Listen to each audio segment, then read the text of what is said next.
I'll say what I want to say, and if the consequences are losing money, so be it. Tesla's often in the news for something Elon Musk said, or did, or shot into space. His shoot for the moon strategy is a key reason Tesla has grown into the clean energy powerhouse its investors adore. But Elon Musk's bold, I do what I want attitude doesn't always pay off, and lately, the consequences have started catching up to his investors. Now, those investors have to wonder, is Elon Musk an asset or a liability?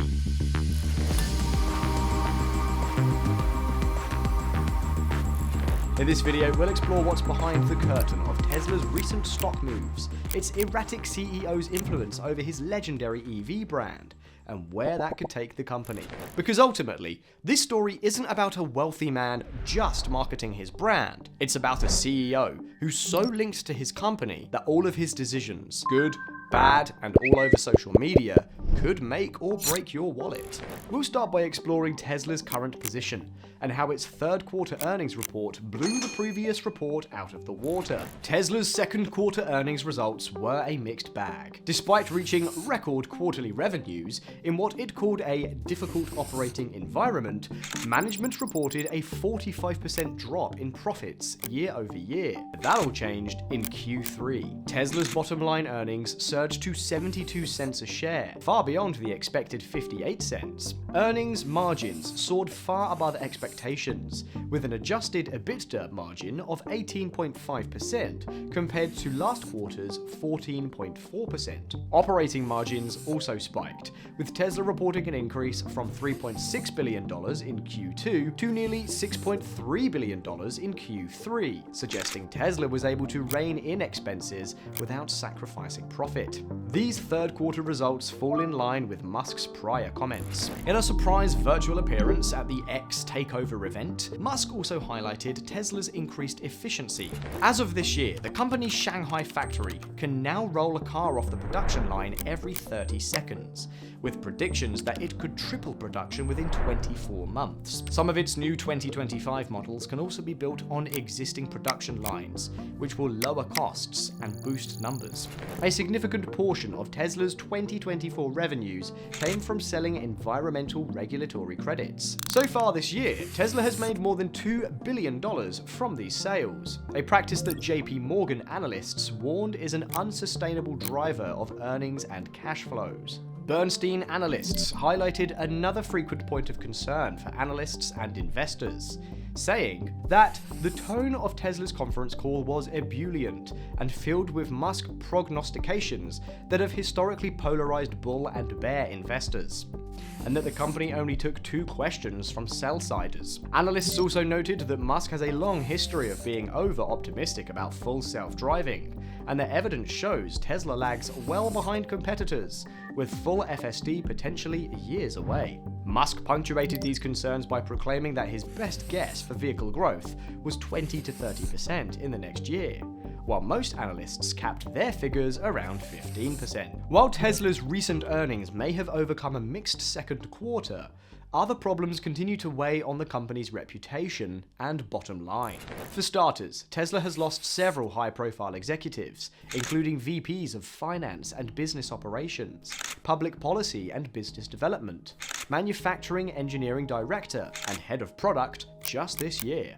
The company is also facing a new vehicle recall, bringing its 2024 total to 2.5 million recalled cars. In a similar lane, there's a new investigation into Tesla's safety record after a semi caught fire in California, with temperatures exceeding 1,000 degrees. Plus, Tesla may have to face shrinking markets and margins in Canada and Europe thanks to new tariffs on imported EVs. These problems present enough challenges to Tesla's future that some institutional investors have begun rethinking their positions. Morgan Stanley notably slashed its Tesla holdings this year, citing intense EV competition and the auto industry's general slowdown. The company noted that it kept some shares due to the optionality of its various non-auto assets. Translation: Morgan Stanley sees more potential in Tesla's non-car products than its cars. On the flip side, this admission reveals that Morgan Stanley, among other institutional investors, has begun seeing Tesla for its full potential. We'll get into that in a minute. Of course, for now, Tesla is still an auto company on paper and in profits, and a growing one, a fact that Wedbush celebrated before its earnings call. Piper Sandler also jumped on the pro-Tesla train, noting that Tesla may have solved the self-driving puzzle. Don't roll your eyes, buy Tesla. But when you buy Tesla, you don't just buy Tesla, you buy Elon Musk too.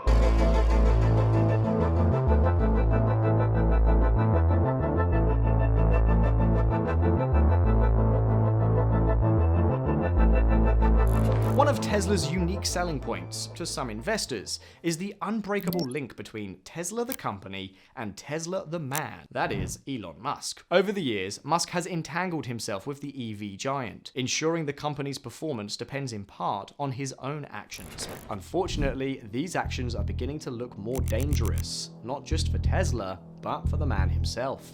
An October Wall Street Journal article reported that Musk has been in regular contact with Russian President Vladimir Putin going back to 2022. According to the report, Musk's discussions with Putin had included using his broadband internet company, Starlink, to intervene on behalf of Russia and potentially even China in conflicts with Ukraine and Taiwan. This report could complicate things for investors bought into Musk companies, given that Musk holds billions in government contracts, with the high-level security clearance to match. And while this closely held secret had previously avoided deeper scrutiny due to Musk's status as an American citizen, further complications may be on the horizon. Shortly after the journal report dropped, NASA Administrator Bill Nelson called for an investigation, adding that multiple conversations between Musk and Putin would be concerning, particularly for NASA, for the Department of Defense, and for some of the intelligence agencies. Musk's talks with Putin weren't the first time he's potentially undermined his own goals, and they may not be the last. In recent months, he's also forayed into American politics in ways that could damage Tesla's commitment to EVs and green energy.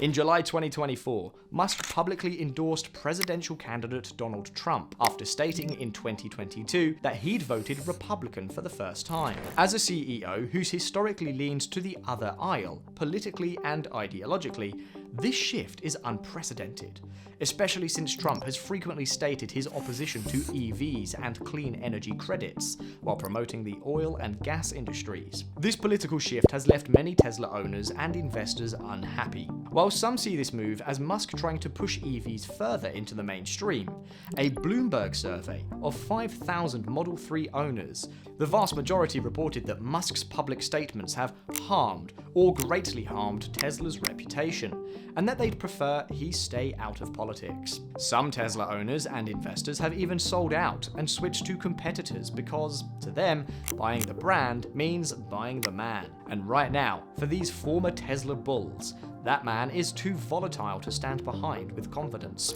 In 2018, he tweeted that it was super messed up that people who die in car crashes get almost no coverage, while a Tesla crash resulting in a broken ankle became big news. The stock price took a month to recover. In 2020, Tesla's value dropped by $13 billion when he tweeted that his own company stock was priced too high. In 2021, stock prices fell over 7% when he polled Twitter about selling 10% of his shares. In short, Musk wields considerable influence over Tesla, its stock, and its shareholders, often with real-world consequences. Aside from butting heads with the SEC over his social media use, he was sued by his own shareholders in 2021 for tweeting about taking Tesla private at $420 a share, and in 2024 for founding a competing AI company. Musk also isn't afraid to use this influence to his own benefit.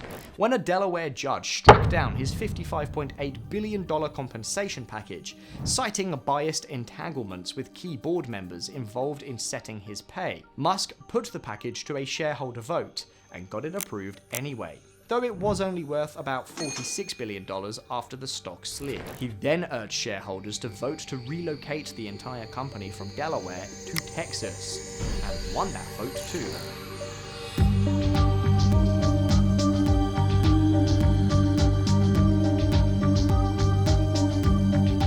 I mentioned earlier that some institutional investors have started recognizing Tesla as more than just a car company. If Elon Musk gets his way, Tesla will prove them right. For some investors, Tesla's novelty as an extension of Elon Musk, or a clean energy gimmick, has ceased to be an amusing, occasionally money-making experiment. Notably, it's an experiment that doesn't always pay off, even when it should. After Tesla's 22% single-day surge, the stock was still only up 3% on the year. The company's history is pockmarked by periods of negative growth, disappointing earnings reports, overhyped and years-delayed products, and a CEO of great vision who, more than once, has struggled to turn his vision into reality. These are all valid criticisms, to a point. But stopping there misses the bigger point. That while progress hasn't always happened on time, and exactly the way investors wanted, Tesla has made progress, and it's done so by trying, failing, and trying again to create the future. Along the way, it's grown into something far bigger than a simple car company. Elon Musk has set several ambitious goals for Tesla, including selling Optimus robots commercially by 2026, introducing unsupervised self-driving software in 2025. But given Musk's habit of overhyping Tesla's timelines, investors may be wary of assuming these are remotely realistic. Back in 2016, Musk suggested that cars would be able to drive from LA to New York completely unattended within a few years. As of 2024, Teslas still require a fully attentive driver who is ready to take immediate action at all times. Additionally, Tesla has several hurdles to jump when it comes to its long-awaited FSD software. And despite contributing $326 million to Q3 revenue, the software has yet to gain approval in Europe or China, limiting its potential. Then there's the matter of affordability. With EV insurance rates much higher than rates on traditional vehicles, will Tesla be able to broaden its markets to lower-income households and still make a profit on years of R&D? We've seen Musk's vision for the long view on Tesla's potential, but what about the shorter view? For an expert look at just where the evidence takes us, Tesla's performance, Elon Musk's involvement in politics and his own companies, and the reality that Tesla has historically fallen short of its promises, let's turn to our market expert, Brian.